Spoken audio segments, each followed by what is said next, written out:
I don't want to control your class here too much. No, and you won't. Don't worry. I can take drastic measures, you know. You have control over the vertical. You have control over the horizontal. Sort of, yeah. Yeah. We have control over the mute button. That's what we have control over. That's another thing. That may be the most important thing of all. Right, Jennifer? That is the ultimate power on Zoom. That's true. Mm-hmm. It's this generation's favorite four-letter word. Yeah. Yeah. What is that? I not necessarily mine, but I'll take it.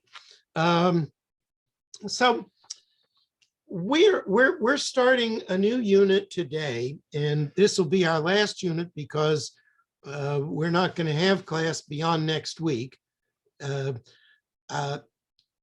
That is not true of the 10 o'clock class. 10 o'clock class will extend for a while, but we have today and next week, and that's it for Hasidism. So one of the things I want to do with this class is, without getting into Chabad, let's talk about other kinds of Hasidism and what they emphasized and what directions they took. Because many people feel, you know, that the Hasidism that they see is the Hasidism that is. And of course, what we see in America today, virtually it's not the only Hasidism that exists in America, but it's the one that we see because Chabad has an outreach program. And if we know something about Chabad, it's because they've chosen to show it to us. Other Hasidic groups tend to be more insular, and certainly much less involved with outreach to other Jews. It's much more about keeping themselves free from outside influences. So most American Jews know very little about Hasidism beyond what little they see from Chabad. And that's unfortunate because there is a tremendous amount of wisdom, spiritual value that is available to us from not only the original teachers of Hasidism, the Baal Shem Tov, Dov Ber, Rebbe Nachman, Levi Yitzhak of Berdichev, the earliest generations. But Hasidism developed in many different directions while still remaining very close to the original path of the Baal Shem Tov.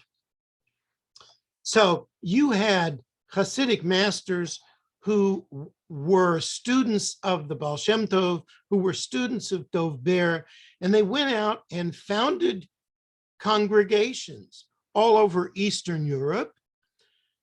And eventually those became independent dynasties. I say dynasties loosely because some of them were inherited. The leadership passed from father to son, as was common in Chabad. And sometimes leadership went to the disciple who was the most learned or the most dynamic, which, might not be a member of the family of the Rebbe at all. Right? But the point is that after those first couple of generations of Hasidism, there was no centralized leadership. There was no Dov Ber who managed the entire movement, who really developed Hasidism as a movement. There was no longer a Baal Shem Tov. Eventually, Hasidism became part of the established Jewish leadership. We saw that that was not true initially. Right? You had the Hasidim and you had the Misnagdim, those who were opposed to them, the established leadership of Eastern European Jewry. Right? Hasidism became established, and so some of their courts became established, were extremely affluent, not always, but occasionally. The tzaddik might live a much more lavish lifestyle than his predecessors did. Okay? And one of the great things about Dov Ber, as the person who really founded Hasidism as a movement, was that he had a knack for saying and for deciding who would be the right person to send to a particular community.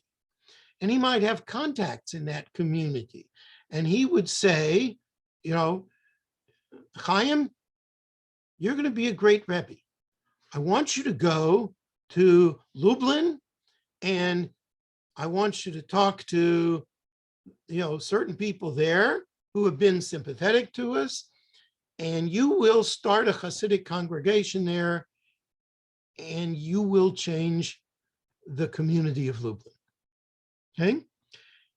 And Dov Ber sent people out to dozens of such communities and changed the face of Eastern European Jewry. Okay?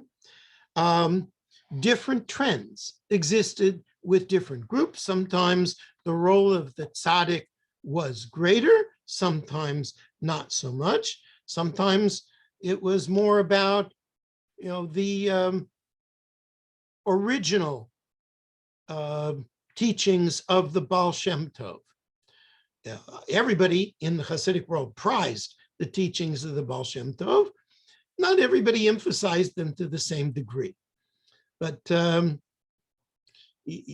for just one example, I'm working on a talk for this year's Tikkun at Beth Yeshurun, which is going to be about Abraham Joshua Heschel, one of the great teachers of the 20th century, whose impact continues today, really, almost 50 years after his death. And Heschel came from a Hasidic group. His father had been a Rebbe for this little group, but even the father really regarded himself as a student of the Baal Shem Tov, really of maintaining the particular path of the Baal Shem Tov. We'll see that there were some other paths developed as well. Right? Sometimes the Rebbe, the tzaddik, was much like the Baal Shem Tov. He was a Baal Shem. He was a healer. He was someone who promised healing to people in need, who gave out blessings, who lived almost in royalty. Right? Sometimes this person was treated as if he were the king. Right? Remember, that Menachem Mendel Schneerson is still referred to by some of his students as HaMelech HaMashiach, not just the Messiah, but the King Messiah. The guy who's going to give direction to everyone else. All right? So, there have been so many amazing Hasidic teachers. We can't really hope to cover all of them, but we'll cover a few of them, and I prefer to look at one group as it developed and changed with different leadership, which will give you, I think, a little bit of a feel for how Hasidism developed in the 19th century and even beyond. And the first character I want to show you, yes, Daniel. We obviously are in a huge period of change in our Jewish lives right now.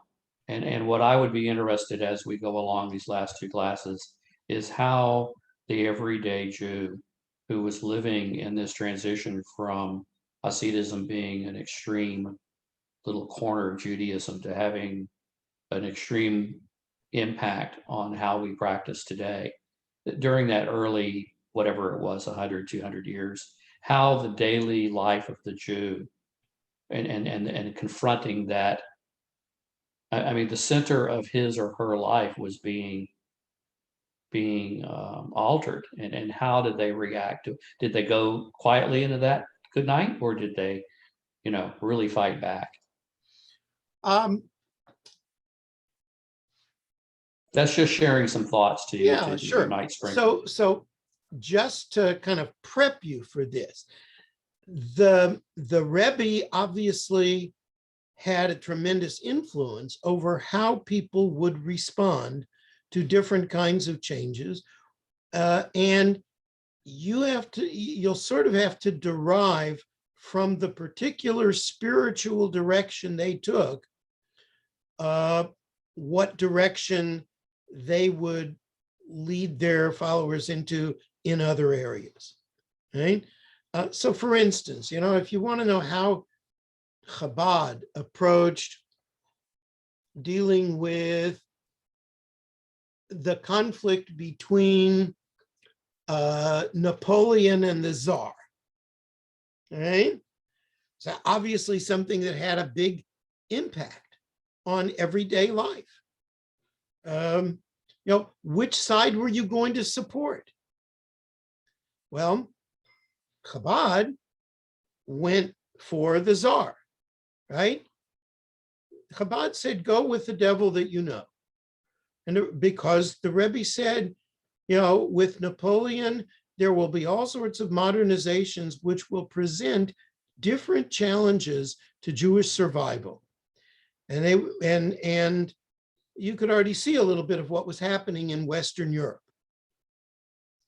And the first Chabad Rebbe was not unaware of those things. He said, support the Tsar. Okay? Because that's the devil that you know. Not that the Tsar is a great friend to the Jews, but we can deal with it.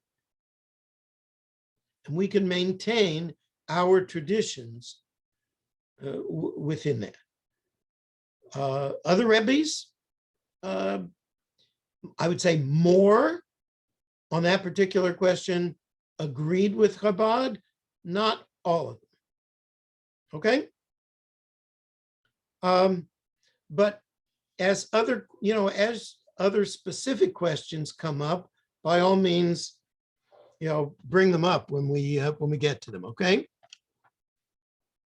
Thank you, Daniel. All right. So the first Rebbe that I want to talk about here is Yaakov Yitzhak Horowitz.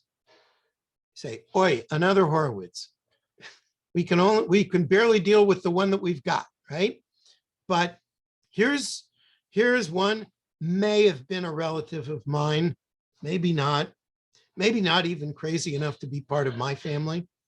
But he was known as the Chozeh, the seer of Lublin, S-E-E-R, right? Because he was believed to have clairvoyant powers, even from the time he was very young.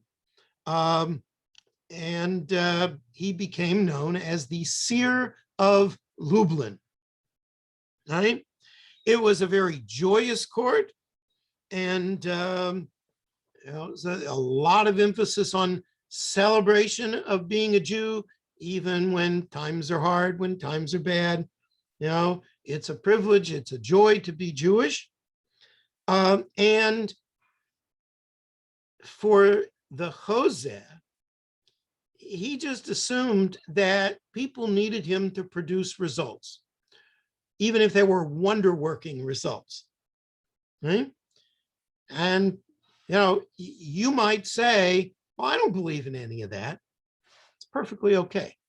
I'm not here to convince you that the seer actually was clairvoyant, right? The point is, he believed he was, and his followers believed that he was.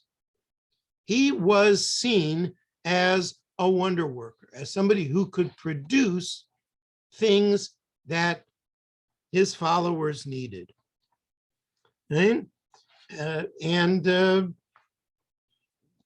This first text we're going to look at is a good example of that. Right? He takes this piece from Pirkei Avot, which says, "Im ein kemach ein Torah." If there's no bread, there is no Torah. In other words, how can you have a spiritual life if you can't even make a living, if you can't even sustain yourself physically?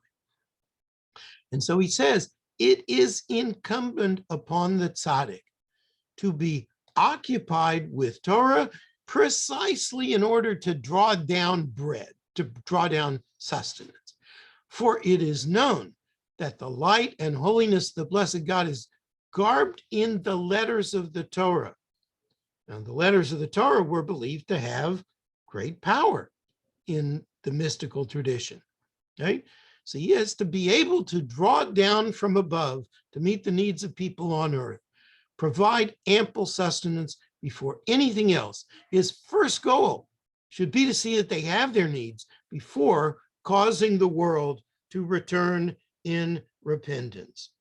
Okay? So it's fine for the Rebbe to be the tzaddik, the one who leads the people, but it's not about him. It's about providing the needs of the community. Why does he study the Torah? Why does he do the mitzvot? Why does he seek to have dveikut, to cleave with God? It's not for his sake, right?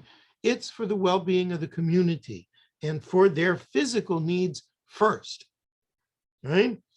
Now, you have to know that Yaakov Yitzhak Horowitz was raised in a very secure, stable family, a well-off family.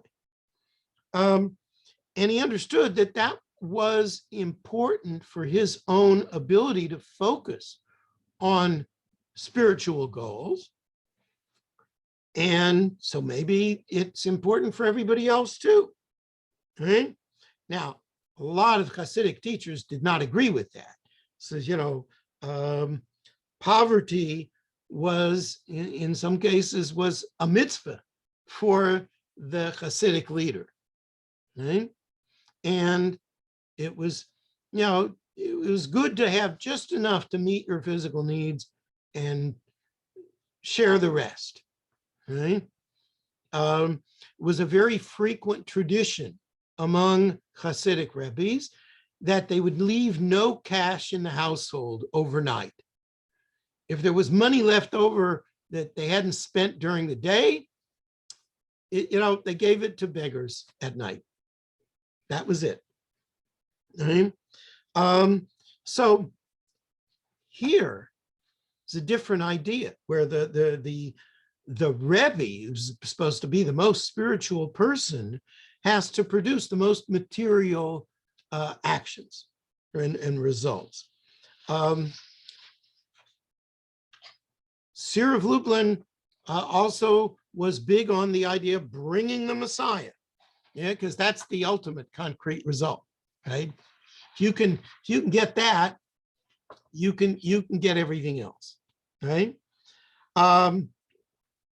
If he has a role to play in the higher worlds, then he has to be able to bring something down from those worlds to benefit human beings, and specifically the ones who depend upon him for important results. Right? And he believed that he was doing this, and so did his followers. Okay? Second text, he says, and this is really a reflection on the fact that he was seen as a seer, as clairvoyant. He said, "I do not pray for anything unless I see in advance whether it is the divine will to pray for it." Right? So, he says, yeah, I have these powers, but I'm only going to use them in the right way, only for things that God really wants. Right? Lots of other Hasidic teachers were totally opposed to this notion of wonder working. Right? One of them, Baruch of Medjibaj, different kind of school, says, other tzaddikim claim to be performing miracles. It's totally useless. When Elijah performed miracles, we're told that the people exclaimed, Hashem hu ha-Elohim, the Lord, he is God. The Lord, he is God. It says, nowadays, the people grow enthusiastic over the miracle worker, and they forget entirely to say, the Lord, he is God. Okay? So for them, not everybody agreed with the idea that the seer could do these things or even should focus on the material welfare of his followers. Number 3, he says, I love the evil person who knows he is evil more than the tzaddik who says he's righteous. Why?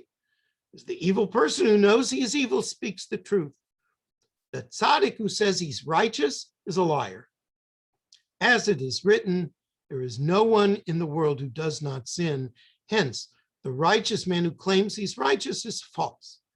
And God hates falsehood and deception. So the fact that you might be a miracle worker, you might be able to achieve these great results, doesn't mean that you're really way up there, that you're such a high and mighty human being. You have to remember to be humble. You can't be trapped in the role that your followers put you in. Yes, you have responsibilities in your relationship with them, but you can't let it get to your ego. Right? The ability to perform miracles is only the means to an end. And what's the end? To make people aware of God. Okay?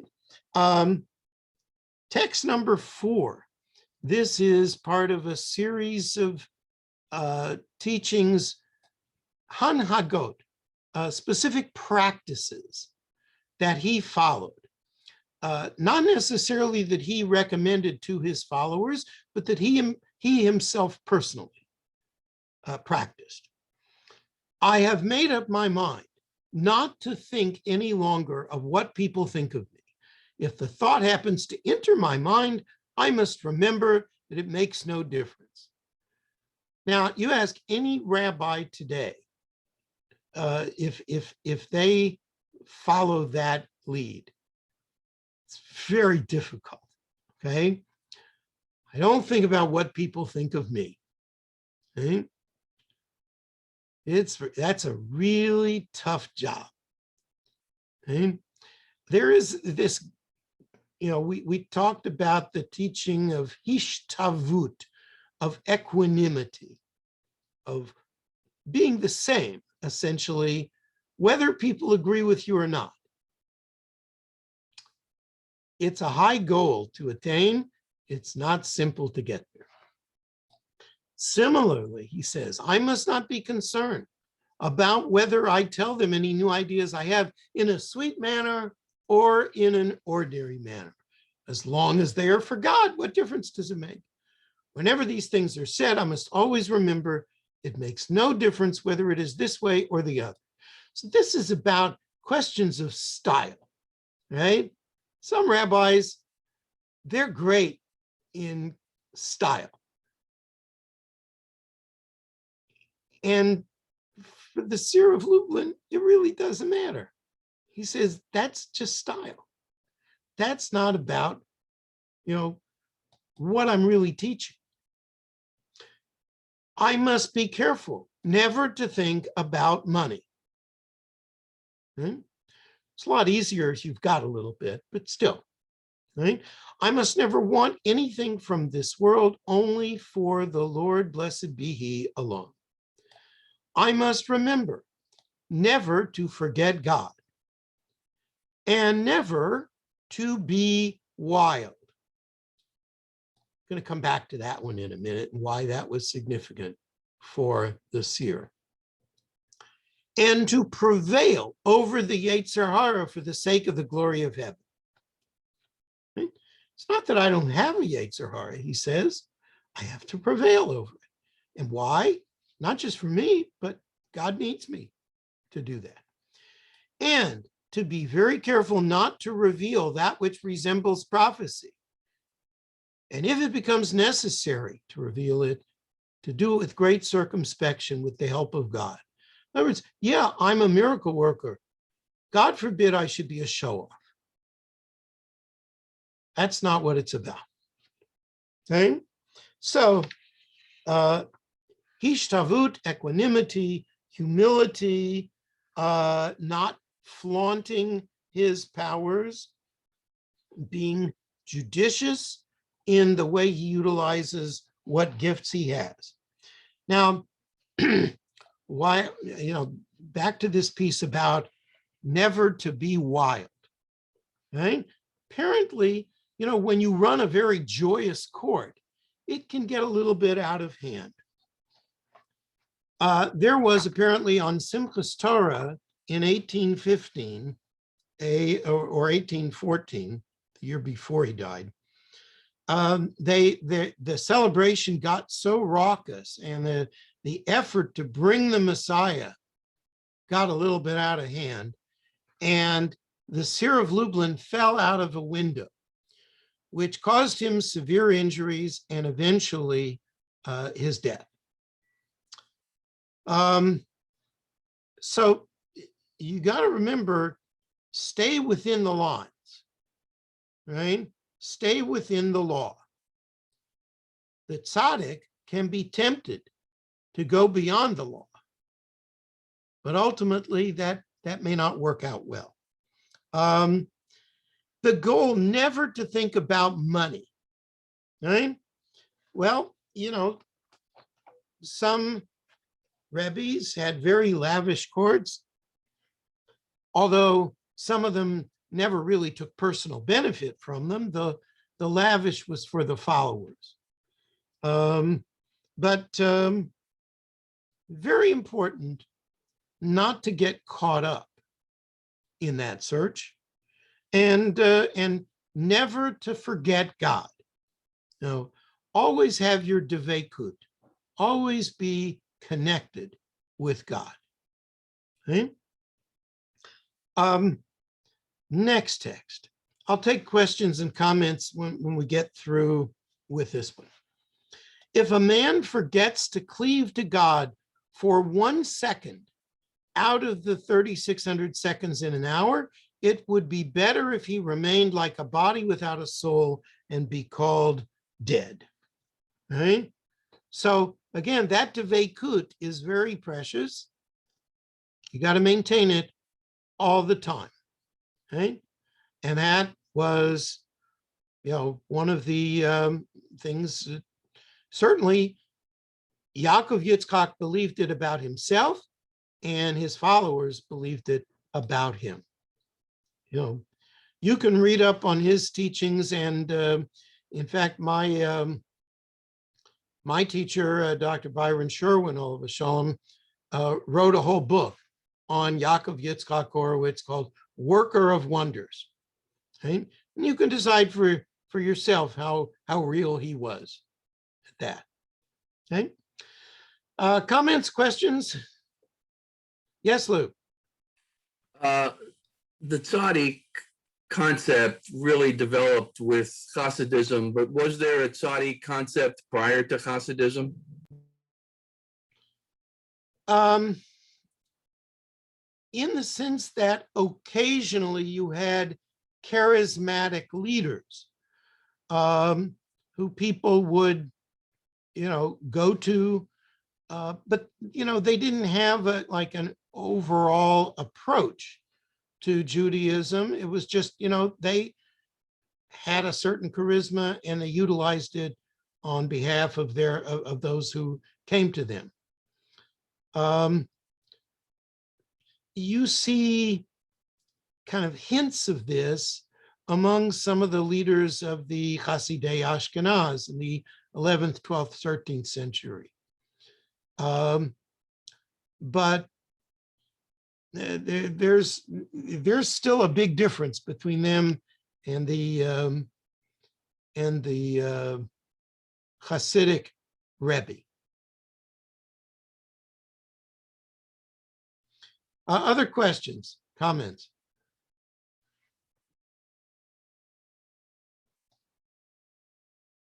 Daniel, I see your comment in the text. I want to address that offline. Okay. It was meant to be offline, by the way. I should prefer not to go into it right now. Just wanted you to see I saw it, and we can talk about that later. Yes, it was meant to be later. Okay. I don't want to talk about it now. All Thank you. Okay. Next piece. The followers of the seer of Lublin included another fellow whose name was also Yaakov Yitzhak. And perhaps to differentiate him from the seer, people began calling him the Yid HaKadosh, or in Hebrew, the Yehudi. Right? The Yehudi HaKadosh lived from 1765 to 1814, but he split off from the seer and established his own court in a different city, which I think is pronounced Przusza. Don't hold me to any of my Polish pronunciations. And he wanted his disciples to have, a little more self-consciousness, to understand their own impulses, the things that might test their integrity, and that would give them greater spiritual depth. He was very much an admirer of the seer, but he didn't believe in the emphasis on wonder working. Right? And the seer, when the Yehudi left and founded his own court, the seer said, it's sad, but the path of the Yehudi is really higher than ours.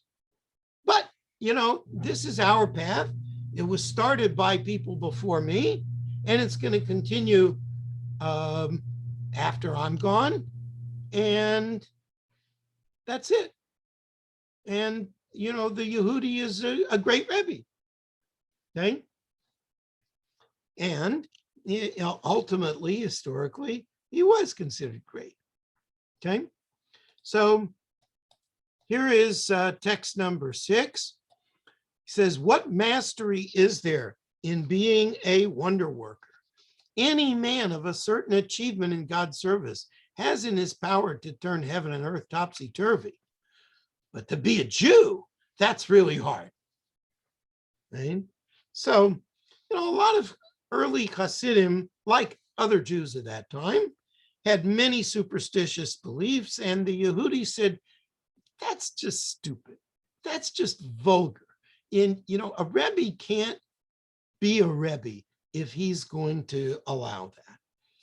The real challenge is making people better Jews, and it takes a lot of effort to do that. You need to study Torah, because Torah study is going to refine a person's personality. All right?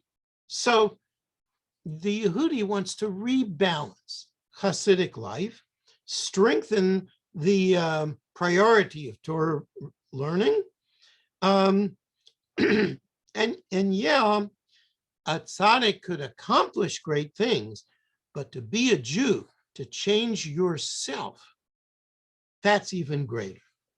And the job of the tzaddik is not necessarily to fix his followers as followers, but to give them wings.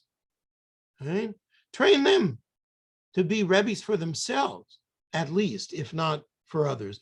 Your goal as a Rebbe is not to make somebody subservient to you. right? Your goal is to give them the tools to fix themselves and to build themselves. Now, the Yehudi and his disciples, along with some of the earlier rabbis, deviated from tradition in one respect, and that is they were not particular about prayer at the proper hours, right?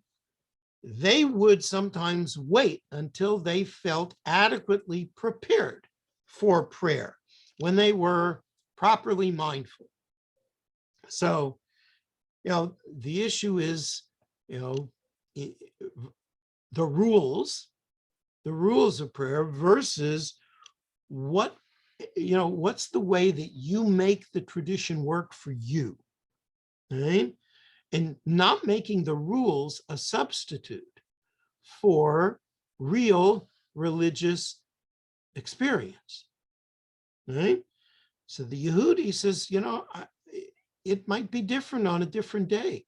Some days I really have to work myself up to pray properly, right?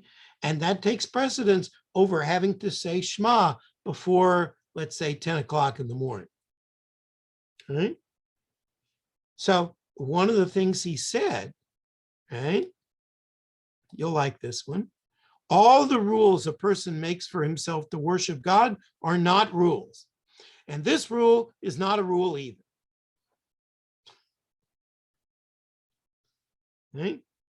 So, prayer was supposed to be on a certain level. It was supposed to be, to have a certain ecstasy associated with it. Right? So we want that, but that's not an absolute rule. We want Torah study, right? But that's not an absolute rule either, right? He says, well, learning Torah purifies the mind. Right? It moves you in the right direction, right? But there's no absolute rule about what works. You have to figure out what works for you, and sometimes what works for you in the moment. Because all those rules are not rules. But don't make a rule out of not having any rules, right? Because that's not right either. Okay?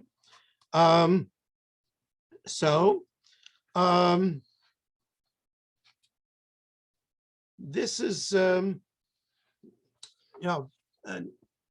interesting approach from the Yehudi. Text number 8. He says, there are 3 levels in the service of God. The first level is one who is occupied with mitzvot and good deeds the entire day, and yet believes he has still accomplished nothing. He is at the highest level. The second, who has so far done nothing worthwhile, but he knows that he has not yet corrected anything in this world. This too is good, for there is hope that he will take it upon himself to do teshuvah, to repent. But one who is a tzaddik and knows he is a tzaddik deceives himself all his days, and his devotion to the Torah and the mitzvot go for naught. Right? So the Yehudi felt that there were too many Hasidic leaders who were just focused on the material well-being of their followers and also of themselves, right? And that this was a path without humility. If you're not humble, you can't really be a tzaddik. You can't experience real awe in God. Right? And if you're deceiving yourself, then you're deceiving everybody else too. Right?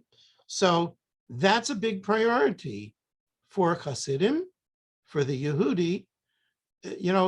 There's no kidding around here.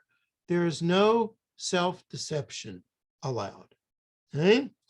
Every Hasid has to reach the point where you see things as much as possible the way that God would see them, And the tzaddik especially has a big responsibility in that respect. Number 9, comment on this verse that everybody knows. Tzedek, tzedek, tirdov, justice, justice, you shall pursue. The Yehudi said, this is the essence. A man is given life in order to correct what he needs to correct right up until his life is completed. This is why it says justice twice. Even if one has corrected his actions, he must go for more. He must further correct his deeds in greater holiness. Right? So the school of the Yehudi is all about self-improvement, constantly analyzing your own actions, your beliefs, your practices, your weaknesses. Why am I really doing this? And that is not complete until you're dead. Right? And to think that you would be finished before you die, that's in itself proof that you haven't gotten there. Right? Now, the Yehudi, in one sense, he really fit with this model. He was much more ascetically active than most Hasidic rabbis. Right? Took upon himself fasts and so forth, and a little bit of self-denial there. But it was personal. He didn't necessarily recommend that to everyone else. Right? And he also said, if you serve God today the same way you served God yesterday, then you have diminished, because you always have to be in the mode of becoming rather than the mode of being. Okay? So this is a taste of the teachings of the Yehudi. Okay? Comments or questions up to here? Yes, Lou. I've always heard the translation of tzedek, tzedek, tirdov as justice, justice you shall pursue. But is justice really the right word, particularly with the connotations we have today of justice being more legal and not righteousness, righteousness you shall pursue, or something along those lines? Yeah. So I think, Lou, that you're correct. There's no one complete translation for many Hebrew words. And righteousness in many contexts would be better than the word justice, particularly if you only think of justice as a legal concept. Okay? Yeah, Daniel. Did back then, or whenever back then was, About 200 years ago. well, even before that, though, I guess is my question. Righteous, like if I keep kosher strictly, that was a righteous act. In other words, it really didn't have that much to do with social justice at all. It was the way you related to God. Or do I have that wrong? I could have it completely. Some, but I don't think that's the context in the biblical verse. I think it tended to take on all of Jewish practice, that was righteousness. Right? Well, that's my point, though. All of Jewish practice. But I don't think that's the meaning of the verse in the original. It means social justice in the original. More that than anything else. Okay, thank you. Okay. Other comments or questions, please? All right. Let's go back. And beginning number 10.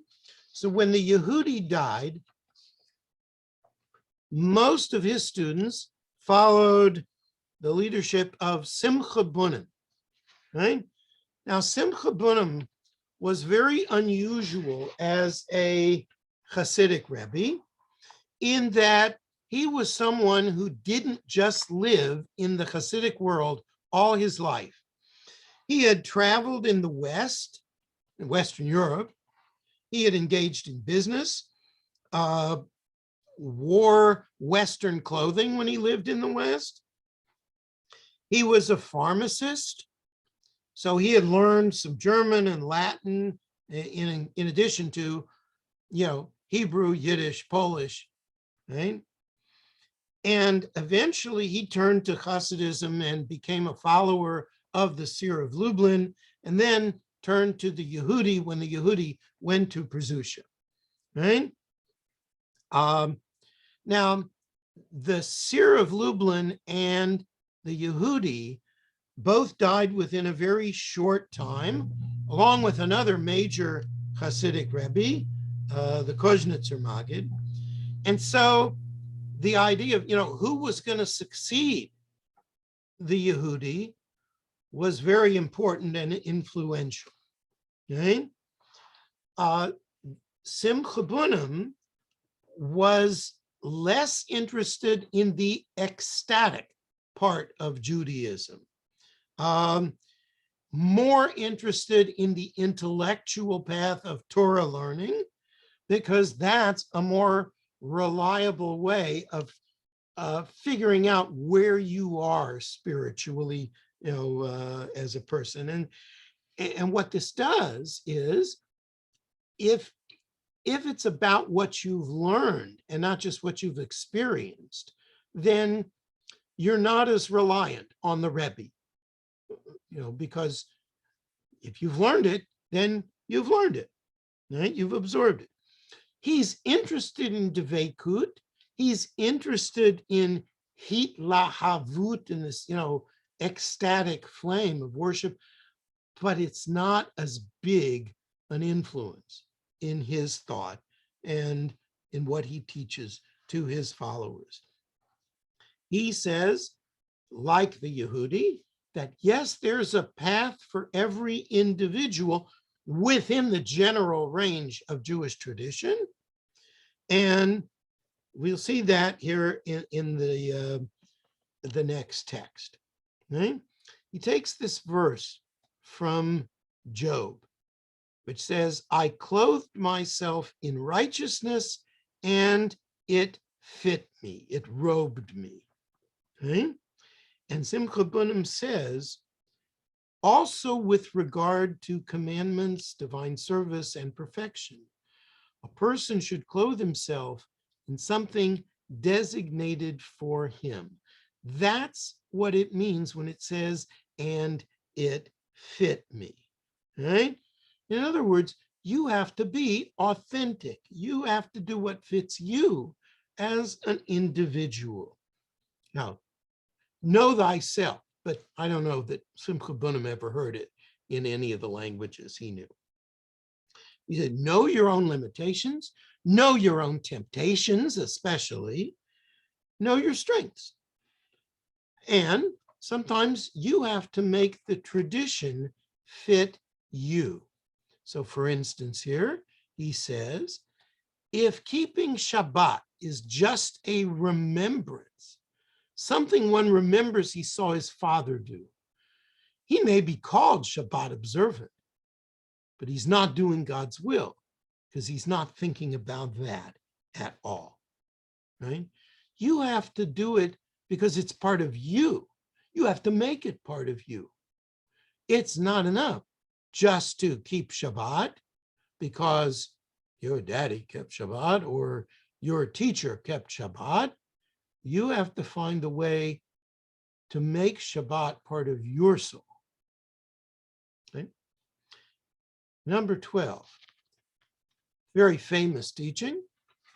A person should have 2 pieces of paper, one in each pocket, to be used as necessary. On one of them should be written, the world was created for my sake, from the Talmud, and on the other, the verse from the Torah, I am dust and ashes. I love that one. Yeah, isn't that great? And, there's nothing particularly general that you can't just be one of these things. right? And if you're the tzaddik, you have to train yourself in the way that's right for you. One tzaddik has to practice self-denial to control his impulses. Another one is fine living a normal life. Right? It's a very worldly view. Here's a person who is, very comfortable living in the middle ground. He knows what his temptations are. He knows what his urges are, and he manages them, and he's balanced. Right? That's Simcha Bunim. It's Right? also just terribly Jewish. It's the paradox of life and the paradox of being, the paradox of life. We have these kinds of things. It's not that it's one or the other. It's that those two universes can exist in the same brain. That to me is profoundly Jewish. Well, it's only because many Jews tend to follow that. I suppose Maimonides, who, the good Aristotelian that he was, promoted the middle way, the middle path in all things, right? Not too much of this, not too much of that, right? But not everybody in Jewish history was like that. Okay? Some people were just, outstanding personalities, and they took one of these extremes, whether it was, personal charisma, or whether it was self-denial, humility. Okay? It's only Jewish if you choose it. Okay? Yes, Lou. The comment about clothing himself in righteousness and it fit me, being comfortable within your own skin. The story about Zusha being asked, why were you not Zusha? That's from around the same time period, I think, isn't it? And yeah, Zusha is just slightly earlier than Simcha Bunim. So was that also taken from the Zusha story? No, not really. I mean, remember, Zusha is also this guy who's very much an ecstatic. All right. So, yeah, it's, the story at the end of his life illustrates, that you have to be authentic to yourself, to your own path. But his path was very different from Simcha Bunim's. His path was heavily ecstatic. All right. Text 13. Right? This is great. When a young man wraps himself in a talit, he thinks and imagines that he is complete. But isn't his wife also standing with him beneath the talit? Right? In other words, you take your urges with you wherever you go. And even in your spiritual moments, you take them with you.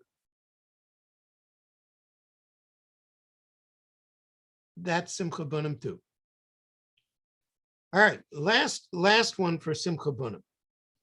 All right, and with this, we'll conclude today. It is well known that God created the world with the Torah. That is, by the way, an ancient Jewish teaching. The Blessed Holy One looked into the Torah and organized all existence. It follows that the Torah is the norm of all existence, and the norm of Torah is the world should function according to nature. Therefore, all miracles and wonders which are above nature are an exception to the norm of Torah, and by performing them, it is as if a person has transgressed. Right?